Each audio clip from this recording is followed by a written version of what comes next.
The most awaited launch మనకి ఇండియాలో అయితే మాత్రం మోటో 870 ప్రో అయితే లాంచ్ అయిపోయిందని చెప్పొచ్చు. సో ఈ స్మార్ట్ ఫోన్ ని కొనొచ్చా కొనకూడదా, దీన్ని లాంచ్ చేసిన స్పెక్స్ ఎలా ఉంది, లాస్ట్ 2 జనరేషన్స్ కంపేర్ చేసుకుంటే ఎన్ని డౌన్ గ్రేడ్స్ చేసేయాలని చెప్పేసి ఇన్ డీటెయిల్ డిస్కస్ చేసుకుందాం. దీనికి ప్రైజింగ్ ఎలా ఉంది, ఫస్ట్ ఆఫ్ ఆల్ ఈ స్మార్ట్ ఫోన్ కొనొచ్చా అని చెప్పేసి కూడా ఫస్ట్ సేల్ కూడా ఇన్ డీటెయిల్ డిస్కస్ చేసుకుందాం. Just SIT back, relax and enjoy. First దీనికి బిల్డ్ క్వాలిటీ అండ్ డిజైన్ చూసుకుంటే, డిజైన్ లో వచ్చేసి 3 కలర్లు లాంచ్ చేశారు. ప్యాంటోన్ టీ అని చెప్పి, ప్యాంటోన్ లిల్లీ వైట్ అని చెప్పేసి, ప్యాంటోన్ టైటాన్ అని చెప్పేసి 3 కలర్లతో వస్తుంది. అవన్నీ కూడా డిస్ప్లే చేస్తా ఉంటాం, ఒకసారి చెక్ చేసుకోండి.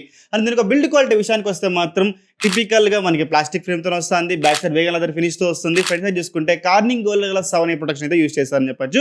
అండ్ ఈ సైడ్ కూడా మనకి మిల్టీగేట్ సర్టిఫైడ్ తో అండ్ IP69 రేటింగ్ తో కూడా ఈ ఫోన్ అయితే వస్తుంది. టిపికల్ గా మనకి ఈసారి కూడా మనకి మోటో ఏ బటన్ ఇచ్చిండారు. అండ్ ఆల్సో ఈసారి కూడా మనకి క్వాడ్ కర్వ్ డిస్ప్లే తో వస్తుంది.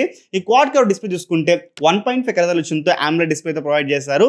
మనకి దీనికి పిక్ బ్రైట్నెస్ చూసుకుంటే 5200 చెప్తున్నారు అనమాట దీనికి పిక్ బ్రైట్నెస్ ని. అండ్ వీల్ మెన్షన్ చేస్తుంది 144 హెర్ట్జ్ అంటున్నారు. దీనికి రిఫ్రెష్ రేట్ చూసుకుంటే అండ్ స్పీకర్స్ చూసుకుంటే కూడా స్టీరియో స్పీకర్స్ తో వస్తుంది. ఇయర్ పీస్ కూడా సెకండ్ స్పీకర్ కింద యాక్ట్ అవుతుంది అనమాట. డాల్బీ అట్మాస్ సపోర్ట్ చేస్తుంది. సో అసలు స్పీకర్ క్వాలిటీ మాత్రం మనం బెటర్ గా ఎక్స్పెక్ట్ చేయొచ్చు మోటో స్మార్ట్ ఫోన్స్ దగ్గర నుంచి. నెక్స్ట్ మెయిన్ గా ఈ స్మార్ట్ ఫోన్ పర్ఫార్మెన్స్ చూసుకుంటే Dimensity 8500 XT అనే ప్రాసెసర్ యూస్ చేశారు. With LPDDR5X RAM and FS 4.0 storage type అయితే ఈ స్మార్ట్ ఫోన్ యూస్ చేశారని చెప్పొచ్చు. దీనికి పర్ఫార్మెన్స్ రియల్ లైఫ్ లో ఎలా ఉంటుంది, గేమింగ్ లో ఎలా ఉంటుంది అని చెప్పేసి ఇన్ డీటెయిల్ గా నా ఒక రివ్యూలో రికార్డ్ చేస్తే చెప్తాను అనమాట. Stay tune for that. And ఇంకోటి ఏమంటే BGM వచ్చేసి ఈ రోజు నాటికి నేను చాలా రివ్యూస్ చూశాను. ఆ రివ్యూస్ అన్నింటిలో కూడా 60 FPS సపోర్ట్ చేస్తుంది. 120 FPS అయితే మనం సపోర్ట్ చేయడం లేదు. ఫ్యూచర్ లో అప్డేట్ తీసుకొస్తారా కూడా తెలియదు అని చెప్పొచ్చు. ఇంక ఈ స్మార్ట్ ఫోన్ లో బ్యాటరీ చూసుకుంటే 6500 mAh బ్యాటరీతో వస్తుంది. 90 వాట్ ఛార్జర్ కూడా మనకి బాక్స్ లో ప్రొవైడ్ చేస్తున్నారు. అండ్ ఈ స్మార్ట్ ఫోన్ లో మెయిన్ కెమెరాస్ చూసుకుంటే 50 megapixel main camera with Sony LYT 710 sensor use చేస్తారు. విత్ ఆప్టికల్ ఇమేజ్ స్టెబిలైజేషన్ తో వస్తుంది. And 50 megapixel ultra wide angle camera use చేస్తారు. 50 మెగాపిక్సెల్ సెల్ఫీ కెమెరా అయితే యూస్ చేస్తారు. ఈసారి మనకి టెలిఫోటో లెన్స్ ని డిస్కంటిన్యూ చేస్తారు అనమాట. One of the biggest downgrade అని మాత్రం నేను క్లియర్ గా మెన్షన్ చేస్తున్నా. ఇంకా ఫైనల్ గా ఈ స్మార్ట్ ఫోన్ యొక్క ప్రైజింగ్ చూసుకుంటే 8/2 వేరియంట్ వచ్చేసి మనకి 39,000 లాంచ్ చేశారు అనమాట. విత్ కార్డ్ ఆఫర్స్ అన్ని బేస్ చేసుకుంటే 37,000 రూపాయలకి అయితే వస్తుంది. 2,000 రూపాయల కార్డ్ ఆఫర్ తో. అండ్ బేస్ హైయర్ వేరియంట్ వచ్చేసి 12/2 అనమాట. దీని ఒక ప్రైజింగ్ చూసుకుంటే 42,000 లాంచ్ చేస్తారు. విత్ కార్డ్ ఆఫర్స్ బేస్ చేసుకుంటే 40,000 రూపాయలకి అయితే వస్తుంది. ఓకే బ్రో, ఫస్ట్ ఇయర్ లో ఈ స్మార్ట్ ఫోన్ నేను కొనాలనుకుంటున్నా, కొనొచ్చా బ్రో అడిగితే మాత్రం ఈ స్పెక్స్ అన్ని చూసిన తర్వాత నాకు అప్గ్రేడ్ లాగా కనిపించలేదు. మోటో 860 ప్రోతో కంపేర్ చేసుకుంటే 870 ప్రో నాకైతే ఆన్ పైర్ స్పెక్స్ బేస్ చేసుకుని చెప్తున్నాం. ఒక అప్గ్రేడ్ లాగా అయితే నాకైతే ఫీల్ అవ్వలేదు. కాబట్టి నేనైతే కొంచెం హోల్డ్ చేసుకోమంట, కొనొద్దని చెప్పను కానీ హోల్డ్ చేయమంటాను.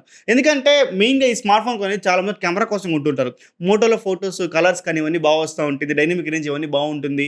టెలిఫోటో లెన్స్లో మన పోర్ట్రైట్ షాట్స్ 85mm లో మనకి 3x పోర్ట్రైట్ షాట్స్ ఇవన్నీ బాగుంటుంది కాబట్టి కొంటూ ఉంటారు అనమాట. సో ఈసారి టెలిఫోటో లెన్స్ కూడా రిమూవ్ చేశారు కాబట్టి ఈ స్మార్ట్ ఫోన్ రియల్ లైఫ్లో ఎలా పర్ఫామ్ చేస్తుంది, అసలు కొనొచ్చా అని చెప్పేసి నేను ఇన్ డెప్త్ రివ్యూ రికార్డ్ చేస్తాను. ఫస్ట్ ఇయర్లో నేను కొంటాను. కొన్ని రివ్యూ రికార్డ్ చేసిన తర్వాత నేను ఈ స్మార్ట్ ఫోన్ కొనొచ్చా కొనకూడదని మాత్రం నేను క్లియర్ మెన్షన్ చేస్తాను. ప్రజెంట్ అయితే మాత్రం ఆన్ పేపర్ స్పెక్స్ బేస్ చేసుకుని చూస్తే ఆ ప్రైస్కి అయితే అంత వర్త్ లాగా నాకైతే క్లియర్గా అనిపించడం లేదు. ఎందుకంటే OnePlus Nord 6 దీన్ని కంపేర్ చేసుకుంటే చాలా బెటర్గా ఉంటుంది.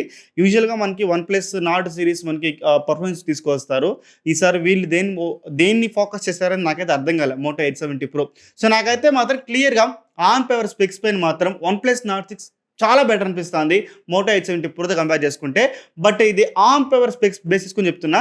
ఫస్ట్ నేను ఫోన్ కొంటాను, కొన్ని రివ్యూ రికార్డ్ చేస్తాను.